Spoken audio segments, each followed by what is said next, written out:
अस्सलाम वालेकुम नाज़रीन कराम, मैं सलीम ईवान और हाज़िर हूँ एक नई वीडियो लेके आपके सामने। नाज़रीन कराम, मौज़ूआत तो बहुत सारे हैं, लेकिन आज जो मैं आपको जो वीडियो दिखाने जा रहा हूँ, ये अपने मौज़ू में एक अकलौती और एक अछूती वीडियो है। आप ज़रा ज़्यादा वक़्त ज़ाया किए बगैर ये वीडियो देखिए, इसके ऊपर फिर बाद में बात करते हैं। और आज काफ़ी दिनों के बाद इमरान खान साहब से मुलाकात करने जा रही है पाकिस्तान तहरीक इंसाफ। ये है आज की सबसे इम्पॉर्टेंट खबर। यानी रात गए तक तो ये बात तय हो चुकी थी।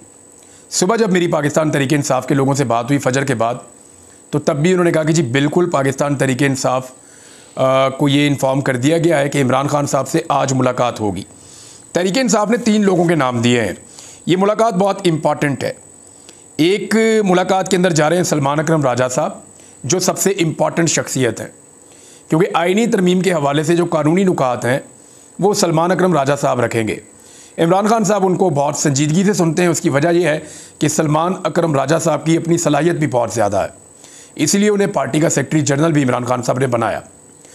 तो अब सलमान अकरम राजा साहब जो हैं वो हैं, उनके अलावा बैरिस्टर गौहर जो चेयरमैन है पार्टी के, और हामिद रज़ा काज़मी साहब।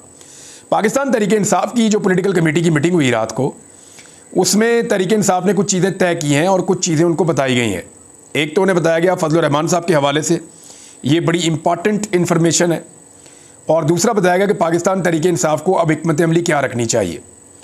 अब चंद सवालात पैदा होते हैं कि क्या पाकिस्तान तहरीक इंसाफ के तीनों लोगों को इमरान खान साहब से मिलने दिया जाएगा, या फिर किसी एक शख्स को चुनकर इमरान खान साहब से मिलने दिया जाएगा। यानी अगर खाली बैरिस्टर गौहर को मिलवाया जाता है तो पाकिस्तान तहरीक इंसाफ में बहुत से तहफ़्फ़ुज़ात हैं, और उन्हें यह लगता है कि बैरिस्टर गौहर अंदर से जो कुछ सुनते हैं वो बाहर आके उस तरह से नहीं बताते। ये पाकिस्तान तहरीक इंसाफ के अंदर सोच है। मुझे कहने में कोई आड़ नहीं है, क्योंकि उनके लोग ऑफ द रिकॉर्ड बताते हैं कि हमें जनाब चंद लोगों पे एतबार नहीं है, जिन पे एक बैरिस्टर गौहर साहब भी हैं। वो अंदर से इमरान खान साहब कोई बात अगर बताकर भेजते हैं तो वो बाहर आके उसका डांगी निकाल देते हैं, या उसको बिल्कुल नीचे ले आते हैं खान साहब के कहने को, और जिस तरीके से वो बयान करते हैं उसका फ़ायदा ही नहीं रहता। अब जो चीज़ें तय हुई वो ये हुई कि बाहर आने के बाद जो प्रेस टॉक है वो सिर्फ सलमान अकरम राजा साहब करेंगे, ना वो प्रेस टॉक बैरिस्टर गौहर करेंगे, ना वो हामिद रज़ा काज़मी साहब करेंगे, ना कोई और करेगा। ये प्रेस टॉक सलमान अकरम राजा साहब करेंगे। लेकिन क्या सलमान अकरम राजा साहब को इमरान खान साहब से मिलने दिया जाएगा? अभी जब मैं वीडियो रिकॉर्ड कर रहा हूँ अब तक तो नहीं पता, लेकिन इस वक्त सलमान अकरम राजा साहब अपनी ज़मानत के लिए अदालत में गए हुए हैं, क्योंकि कोई भी शख्स जिसकी बेल ना हुई हो, उसके ऊपर मुकदमा हो, उसको फिर जेल में मुलाकात की इजाज़त नहीं देते। ख़ासतौर पर इमरान खान साहब से तो बिल्कुल ही मिलने नहीं देते। तो सलमान अकरम राजा साहब को अपनी बेल करवानी पड़ेगी फ़ौरी तौर पे, और बेल करवा के उनको फ़ौरन जाना पड़ेगा ये बता के कि जनाब मेरी बेल हो गई है और मैं आ गया हूँ, अब जेल में मिलने के लिए मेरी इमरान खान साहब से मुलाकात करवाई जाए। इमरान खान साहब के सामने क्या रखना है, ये बताने से पहले मैं आपको बता देता हूँ कि पाकिस्तान तहरीक इंसाफ की पार्टी में रात को चीज़ें क्या डिस्कस हुई। तहरीक इंसाफ की जो पॉलिटिकल पार्टी है उसमें ये ब्रीफिंग दी गई, और कुछ झगड़ा भी हुआ चंद लोगों का। यानी जो लोग पाकिस्तान से बाहर बैठे हुए उनको ताने दिए गए पाकिस्तान में मौजूद लोगों की जानिब से कि जनाब आप पाकिस्तान आए ना, फिर बाहर बैठ के बातें करना बड़ा आसान है, ये कहा गया। तो इस पर जो पाकिस्तान तहरीक इंसाफ के बाहर मौजूद लोग हैं उन्होंने बड़ा क्लियरली कहा कि जनाब आप ये वाली सहूलतें जो आपको पाकिस्तान में मैसर हैं ये आप हमें भी ले दें, हम आ जाते हैं पाकिस्तान। आप आज़ाद भी फिरते हैं, आप इंजॉय भी कर रहे हैं, आप लंदन भी जाते हैं, यूरोप भी जाते हैं, आप अमेरिका भी जाते हैं, आपका जब दिल करता है जिस मर्जी मुल्क में चले जाते हैं, आपके नाम ECL में मौजूद नहीं है। हमें तो निशान इबरत बनाया गया है, और हमारे पीछे तो रियासत हाथ धोकर पड़ी हुई है। तो आप में और हम में फ़र्क है, आप ये फ़र्क ख़त्म कर दें, हम पाकिस्तान अभी आ जाते हैं। और अगर पाकिस्तान आकर हमने गिरफ़्तार होना है या किसी जिंदान में चले जाना है तो इससे बेहतर नहीं है कि हम पार्टी के लिए काम करते रहें। और अगर पाकिस्तान आकर हमने फौरी तौर पे कहीं अगवा हो जाना है और लंबे अरसे तक पता ही नहीं चलेगा कि कहाँ गया, तो इससे बेहतर नहीं है कि हम बाहर बैठ के काम करते रहें। कम से कम बोलते तो रहेंगे, कम से कम पार्टी के लिए कुछ ना कुछ बाहर बैठ के तो कर रहे हैं। यानी जो लोग बाहर मौजूद हैं आपने उन्हें देखा नहीं। अब यानी जुल्फ़ी बुखारी अगर पाकिस्तान में होते तो किसी काम के ना होते, लेकिन वो पाकिस्तान से बाहर हैं और दुनिया का कोई मुल्क उन्होंने छोड़ा हो जहाँ पे उन्होंने इमरान खान के लिए आवाज़ ना उठाई हो। कासम सूरी जब से गए हैं वो एक के बाद एक बाहर से एक्टिविटीज़ करते हैं, पॉलिटिकल एक्टिविटीज़ करते हैं, वो एहतजाज को लीड करते हैं, पार्टी के लिए फंडिंग बेशुमार चीज़ें वो कर रहे होते हैं। इसी तरह जो शहबाज गिल हैं वो इतनी बड़ी आवाज़ बन गए पाकिस्तान तहरीक इंसाफ की, वो अगर पाकिस्तान में होते तो ये आवाज़ ही ना होती। तो ये चीज़ें सबको समझनी पड़ेंगी कि हर एक का एक जैसा काम नहीं होता, सबको अपनी अपनी डोमेन में रहकर काम करना होता है और सबके लिए हालात एक जैसे होते भी नहीं हैं, सबके लिए मुश्किलात अलग अलग होती हैं।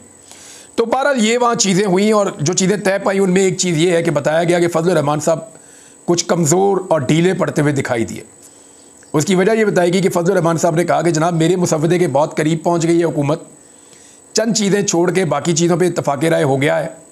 अब मेरी पार्टी के बंदे भी तोड़ दिए गए हैं, अगर मेरी पार्टी के बंदे तोड़ कर वो आईनी तरमीम करवा लेते हैं तो मेरे लिए बड़ी शर्मिंदगी की बात है। तो फजलुर रहमान साहब की बातों से ऐसा लग रहा था जैसे वो पाकिस्तान तहरीक इंसाफ को चाह रहे हैं कि अब मिलकर ये आईनी तरमीम कर लेते हैं। तहरीक इंसाफ का इशू ये है, उन्होंने कहा ये चीज़ें तो इमरान खान के सामने रखनी पड़ेगी। तो फिर फजलुर रहमान साहब ने बात की गवर्नमेंट से, गवर्नमेंट बार बार जाती है फजलुर रहमान साहब के पास, तो जब गवर्नमेंट से बात की गवर्नमेंट ने कहा ठीक है जी कर लें, करना चाहिए, इमरान खान से भी मुशावरत कर लें। अब इमरान खान साहब से मिलने के लिए ये लोग जा रहे हैं। तय ये पाया है कि सलमान अकरम राजा साहब बाहर आके बात करेंगे, बैरिस्टर गौर बात नहीं करेंगे। नंबर 2 तय ये पाया है कि फजलुर रहमान साहब के बारे में इमरान खान का कोई स्टेटमेंट जारी नहीं किया जाएगा, क्योंकि फजलुर रहमान साहब का जो कल का रवैया था मुलाकात में, उससे कुछ शुबा हुआ पाकिस्तान तहरीक इंसाफ के लोगों को कि शायद फजलुर रहमान साहब कमज़ोर पड़ रहे हैं और उन्हें ताकतवर हलकों की जानिब से पैगाम भी दिया गया है कि मौलाना साहब ये फ़ायदा आप भी ले सकते हैं, आपके लोग भी ले सकते हैं, तो आपने फ़ायदा नहीं लेना तो आपके लोगों ने ले लेना, और आईनी तरमीम तो हमने करवा लेनी है जैसे तैसे करके, मार धाड़ करके। अब ये है अब तक की सिचुएशन। अब आ जाए कि इमरान खान साहब कहाँ खड़े। देखें, इमरान खान साहब तो इस असम्बली को ही नहीं मानते। वो कहते हैं जी जाली फार्म 47 की ये असम्बली है, इनके पास तो आईनी तरमीम क्या, ये तो कानून साजी करने का इख्तियार नहीं रखते, इनके पास तो सादा अक्सरियत नहीं है, 2/3 अक्सरियत तो मेरे पास है, इमरान खान साहब ये समझते हैं। तो इमरान खान साहब कहाँ खड़े हुए हैं? वो खड़े हुए 4 तारीख पे। 3 अक्टूबर को उनसे आखिरी मुलाकात हुई थी, तब उन्होंने कहा था कि जनाब आपने इस्लामाबाद एहतजाज करना है, लाहौर एहतजाज करना है, डी चौक पे पहुंचना है और एहतजाज को जारी रखना है। उन्होंने पूरा एक प्लान दिया था इंतज़ार पंजूता साहब को, और उन्होंने उस प्लान के ऊपर इम्प्लीमेंट करवाना था। उन्होंने पार्टी को बताया भी, पार्टी के लोगों ने गुस्सा भी किया कि जनाब ये आप क्या प्लान लेकर आ गए इमरान खान से, हम एहतजाजों के लिए रह गए। इस तरह की बातें लोगों ने की हैं। वक्त आने पे उनके नाम इंतज़ार पंजूता साहब खुद बताएंगे आपको, या ये चीज़ें खुल जाएंगी आने वाले वक्त में। मुझे पंजूता साहब ने कहा था कि आपने अभी नाम नहीं लेना, मैं तो सिर्फ इसलिए ये खबर दे रहा हूँ कि उस आदमी के साथ ज़्यादती बहुत बड़ी हो गई। 10 दिन हो गए हैं, अब 11वां दिन है, इंतज़ार पंजूता साहब का पता ही नहीं चल रहा। उनका भाई कभी इधर भागता है, कभी उधर भागता है, कभी इधर फ़ोन करता है, कभी वहाँ से पता करता है। वो बेचारे डबल परेशानी, अपनी पार्टी को भी रिप्रेजेंट कर रहा है, इमरान खान साहब के मुकदमे भी लड़ रहा है, अपने भाई को भी ढूंढ रहा है, कितनी बड़ी ज़्यादती है। तो वो इंतज़ार पंजूता, उसको तो गायब भी कर दिया गया, तो प्लान तो चला गया कहीं और। इमरान खान साहब उसी प्लान पे बैठे हुए हैं जो 4 तारीख को हुआ था। वो तो इनकलाब लेकर आ रहे थे, और इमरान खान साहब का प्लान ये था कि किसी सूरत भी आईनी तरमीम के ऊपर एक कदम आगे नहीं बढ़ने देना। लेकिन इस्लामाबाद में क्या हुआ, डी चौक में क्या हुआ, खैबर पख्तूनख्वा हाउस में क्या हुआ इस्लामाबाद में, फिर अली अमीन गंडापुर साहब दूसरी मरतबा गायब हो गए, वो क्या हुआ, फिर वो वापस आके उन्होंने एक अजीबोगरीब कहानी सुना दी कि वो पहाड़ियाँ क्रॉस करते रहे। वो अजीबोगरीब है, वो तो समझ से बाहर है। अब ये सारी चीज़ें इमरान खान साहब तो वहाँ खड़े हैं, ये आईनी तरमीम, मुसव्वदे, मीटिंग्स, कमेटियों में बैठना, ये तो इमरान खान की पॉलिसी नहीं थी। अब जब उनके सामने मुसव्वदा जाएगा तो मेरी परसेप्शन ये है, मुझे जो आइडिया है वो ये है कि इमरान खान साहब इस तरमीम का हिस्सा नहीं बनेंगे, तो मुझे ऐसा लगता है।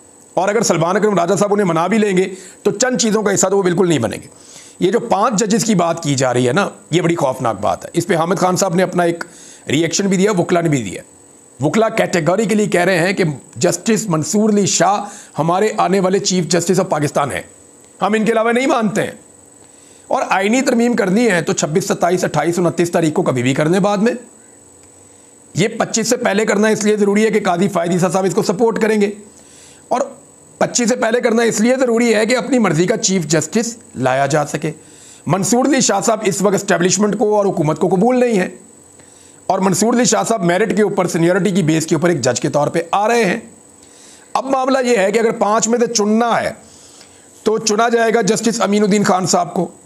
अब हामिद खान साहब ने कहा कि अमीनुद्दीन खान जैसे चमचे को चौथे नंबर से उठाकर चीफ जस्टिस नहीं बनने देंगे, ये भी उन्होंने कहा। फिर वकला ने फजलुर रहमान साहब को बताया, फजलुर रहमान साहब को वकला ने आगाह किया, उन्हें कहा कि हम जजों की तकर्री के तरीक़ाकार को तब्दील नहीं होने देंगे। यानी जज जैसे पहले तकर्री होती है सीनियरिटी बेस पे, वही रहेगी। देखिए ना, अगर आपने 5 जजों में से एक को चीफ जस्टिस बनाना है तो जो टॉप के 5 जजेस हुआ करेंगे ना, वो हर वक्त हुकूमत को खुश रखने के चक्कर में रहा करेंगे। वो हुकूमत को फ़ोन कर करके पूछते रहा करेंगे, सर कोई हुक्म बताएं, क्या काम करना है। हर जज अपने आप को ज़्यादा बेहतर और ज़्यादा वफादार साबित करने की दौड़ में लग जाएगा। हर जज ये कोशिश करेगा कि मैं दूसरे जज से सबकत ले जाऊं सियासतदानों से वफादारी में, ताकि सियासतदान जब भी फैसला करने बैठें कि 5 में से कौन चीफ जस्टिस होगा तो मेरा कुरा निकल आए, मेरा नाम निकल आए। तो ये होगा उस वक्त मेरिट। अभी तो ये ना सीनियरिटी की बेस के ऊपर, और मेरिट पे भी इस वक्त जस्टिस मंसूर अली शाह जो हैं वो एक टॉप के जज हैं। पूरा पाकिस्तान जानता है जिस तरह के उन्होंने फैसले दिए हैं। कादी फायद ईसा साहब तो बहुत पीछे रह जाते हैं, लेकिन बिलावल ने बड़ी तारीफें की अपनी तकरीर में।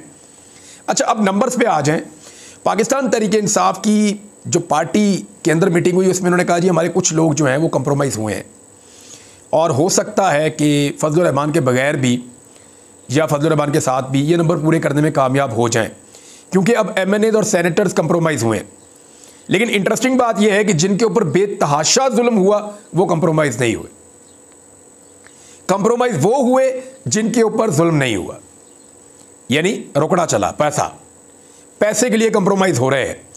तो दूसरी तरफ जो हुकूमत की जानिब से सेनेटर्स और कौमी असम्बली के मेंबर्स जिन्होंने वोट डालने हैं, वहाँ हामिद रज़ा काज़मी साहब ये क्लेम कर रहे हैं कि 9 लोग, कोई कह रहा है 7 लोग, ये वोट नहीं डालेंगे। वो ये कह रहे हैं कि वो तरमीम के हक़ में वोट नहीं डालेंगे, हुकूमत के वोट टूट चुके हैं। एक तरफ तो हामिद रज़ा काज़मी साहब ये कह रहे हैं, दूसरी तरफ पॉलिटिकल कमेटी के अंदर बताया गया है कि कुछ वोट पाकिस्तान तहरीक इंसाफ के भी टूट चुके हैं।